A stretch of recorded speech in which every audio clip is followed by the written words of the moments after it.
All right, Jeremy here, Jeeps Unlimited, 303-666-9020. I'm gonna do something I don't do ever. In 20 years, I've never done it this way. I've always cleaned everything. And I will clean it, okay?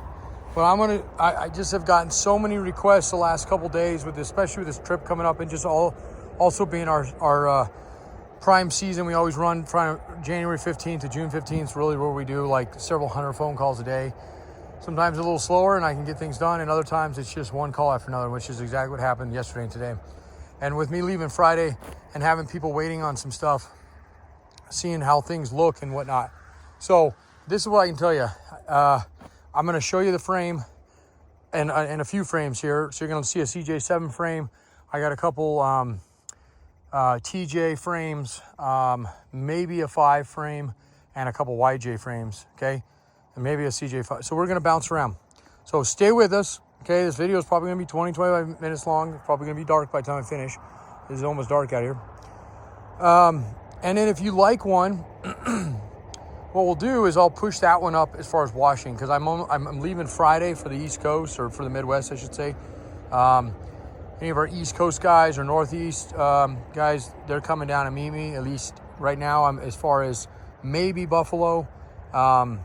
And if I get a couple more, if we get a handful of stuff like I did last August out to Vermont, New Hampshire, we already have one for Maine. If we get it, I'll go ahead and make that leg out there. But right now I'm getting pretty full on the load as far as tubs go.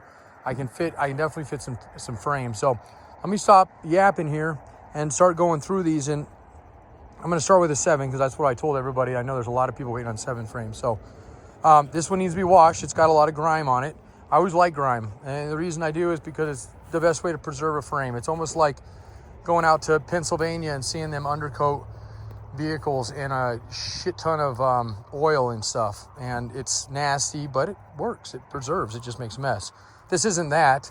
This is just from an oily engine or transfer case, whatever. Okay.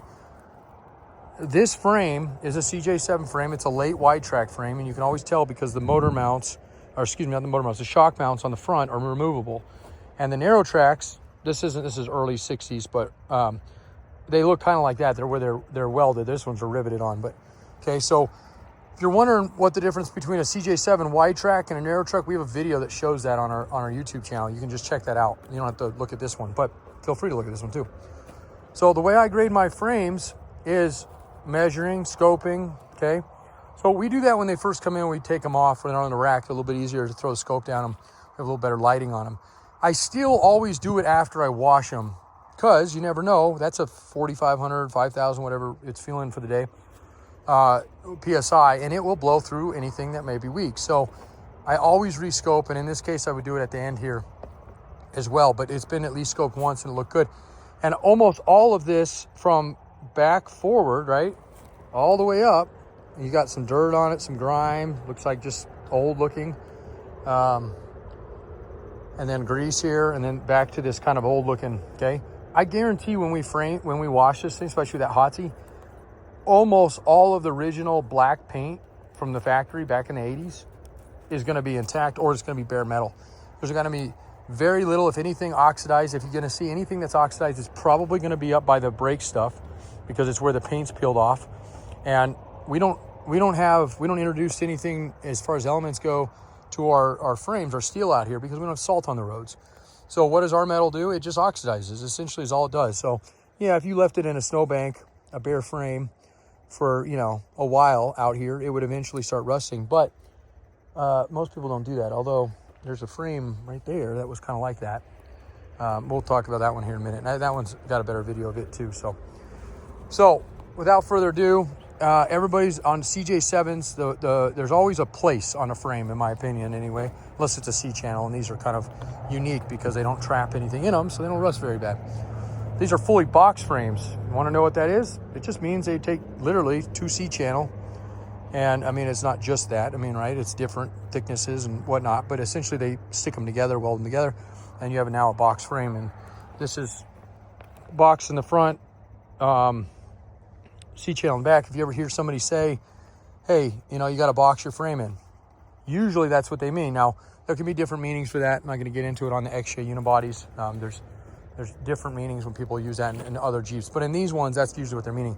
And in 76, you could find a CJ7. It was a 1 year only CJ7 that was half boxed and half, it was 3/4 box and then the back half was not. For the guys who are looking to do classic restorations and they want all original, those are the frames they want, and they are very hard to find. So anyway, neither here nor there on this one, just kind of a tidbit of information. So this one is going to be a high quality A grade frame. And again, whoever grabs this one in a sense and says, hey, put my name down for that one, I want to see it when it's clean, I'll move this one up to the line. I'm going to try to ignore the phones tomorrow because I'm going to have to, at least for a little while, or try to get somebody else to answer them out here. We have 7 guys. You think somebody could do it? Anyway, and I'll put in order as people say, hey, I'm interested in this one, I'm interested in this one. And we'll just start doing it that way, okay? Because as you can see, I got 1, 2, 3, 4, 5, 6, 7 here. There's probably 15 over there. They're not, and again, they're CJ5s, 6s, 7s, YJs, TJs, not a lot of TJs, but a little, no JKs right now. And then I even have a stack of YJs over there. So we have a lot of frames out here to go through. Some of these are already done. Most of them are not. Some of them are in states of dismantle. We just haven't fully done. Some of them I'd be willing to sell a little bit more complete, meaning that maybe there's a belly pan. I haven't had a chance to take it off. So that's another guarantee I get. If there's something on this frame, for example, on this one, the fuel lines are still intact and they look like they're in pretty good shape. Looks like even some of the brake lines are here, if not all of them. I'll throw that in. You just got to let me know, hey, I want those, leave them on the frame. As long as they don't interfere with our stacking, because the way we normally travel with these guys, we stack them, no problem. That guy right there, the master cylinder, might have to at least drop it down, let it sink down. It just depends on how they stack, unless this one happens to be the top.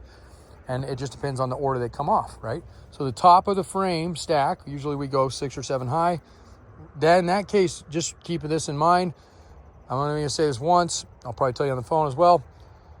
It's really nice if you have a neighborhood that's okay with helping, which I usually don't like doing because, there's some injury that we could injure somebody there. I'd much rather you have a tractor, skid steer, forklift, you have a loading dock we're going to, whatever. But they're really easy to unload when we have some equipment. And they're not bad when we have 4 or 5 people. They're not heavy. But when we stack them up high, it now becomes difficult to get them off of the trailer. So, if I can unload it in the way that, hey, yours happens to be the bottom, we don't need any equipment, and it's in line of how I'm dropping things, that by all means, we'll try it that way. And sometimes I can put them on the top deck of the trailer too. So don't worry about that, but do let me know, hey, I have no equipment, I have no friends. Okay, well, I'll try to get you on the bottom stack. At least, I'll give you some kindness that way. No, it's just decent. So everybody's got friends. Whether they want to help you or not, that's a whole nother story. So anyway, okay, so this frame, again, once we get her cleaned up, this was what I'm gonna tell you. This will be an A frame. As if I look at it, when I price things that way, if we come up with something as we're washing it and it looks, blew through in an area, or maybe it looks not as clean as we were hoping, we'll adjust it down. But we always give you the opportunity to say, hey, that's not actually, it's not clean enough. I want something cleaner. Okay, no problem. Let's find something else for you. So this is an option, and it is an 81 to 86 wide track frame. Okay, and not to bounce. Maybe I should just bounce around. No, I'm not going to bounce around. I'm going to stick with CJ7 frames, and we'll come back. We'll do some 5s, and we'll just kind of do it in series here. And that way this video can be as long as it needs to be, and people can just kind of fast forward through it. If I could figure out YouTube a little better, had more time, I'd be able to do like these chapters and these really cool like videos like everybody does, but I don't have the time to do that right now. So, okay, this is another clean California frame. Why do I have so many California frames? Well, because in my off season, excuse me, which is typically, we really start slowing down in the fall.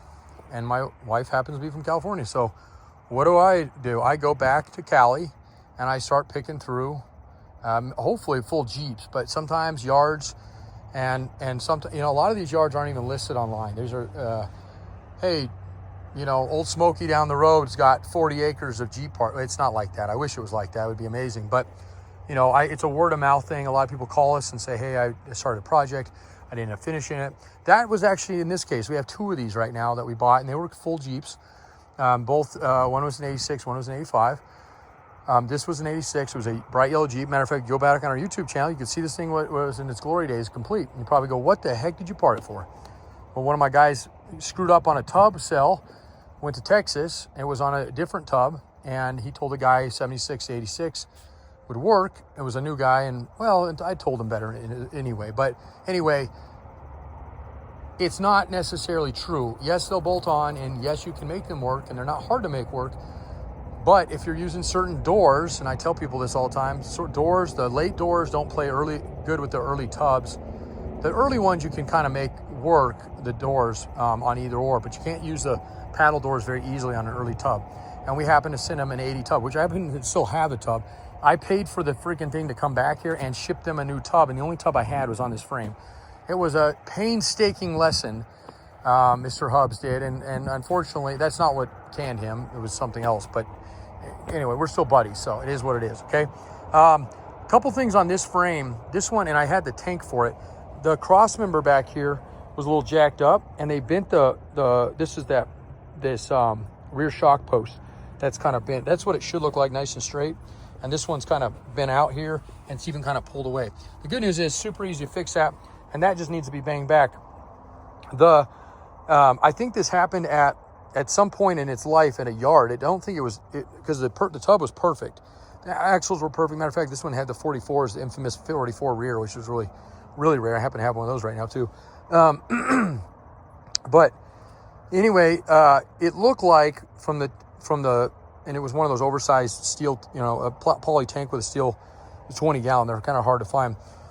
This thing had a lot of good things, Renegade. But anyway, it looked like at some point in its life that somebody had jammed it with a forklift, and it looked like maybe from the front. So it's hard to say.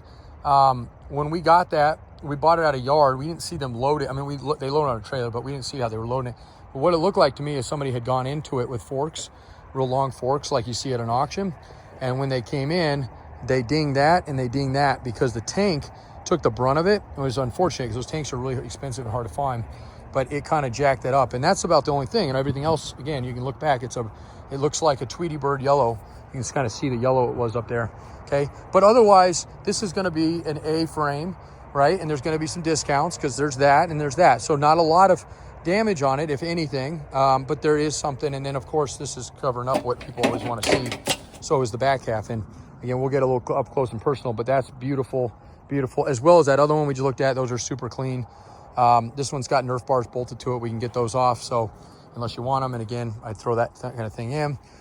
We normally sell those off, the mounts and the motor mounts and the spring towers, all that stuff. Looks like the belly pan's still in there. So again, if you need some of that stuff, I'd be happy to keep it on there and move it down the road. But we'll price it a little bit less because of those things and see if we can get this guy moving for you. So, and on this side, again, nice and clean all the way back. That sun's kind of hitting us now. That sunset's going to be right behind us. So, and we'll come back to this guy. All right, so two good quality, one a little less because it's got a couple dings on it, but still nice, clean, rust-free frames there for CJ7 wide track. Both of those were wide track. This is a wide track frame as well, and this one looks good so far. You can see somebody wrote narrow one. Some of the guys do. I can tell them 100 times. So the deal with this one, this would be what I was saying, not as pretty. You can see some of the oxidized metal on it, but there's still a lot of good factory paint. There's no broken bolts in it. That's good. And then we got some things. The doors look like somebody went through a door pile and pushed them on it. But we move this stuff out of the way for you so you can kind of see it better. And then the only thing on this frame, and it's questionable, and only because we can't see it, is the very back of it. Now, I don't think there's anything there. It doesn't appear to be. The outside looks good. The inside looks pretty good. It can't see it because that plate there. Same with that side. And then this. Now, again, I'm running out of time, but if somebody's wanting this thing, you can see those bolts. Those are good studs that broke off. So that would be a little bit of Dave Furman. All right, buddy. I'm gonna have to call it. Mike Furman. I can't remember the customer's name. Anyway, I'll have to call him back in a few minutes because he's also a customer on this trip that we got going. So There's some weld there. We'll cut that off. Again, if you want the bumper, it's got a 2-inch bumper. Not a bad looking bumper, okay? Pretty heavy duty. It's tied in well. It's going to make it freaking heavy to lift this thing. So this would definitely be one of those frames we want to put on the bottom and have, you know, definitely some friends over, because you wouldn't think a little bit of weight like that.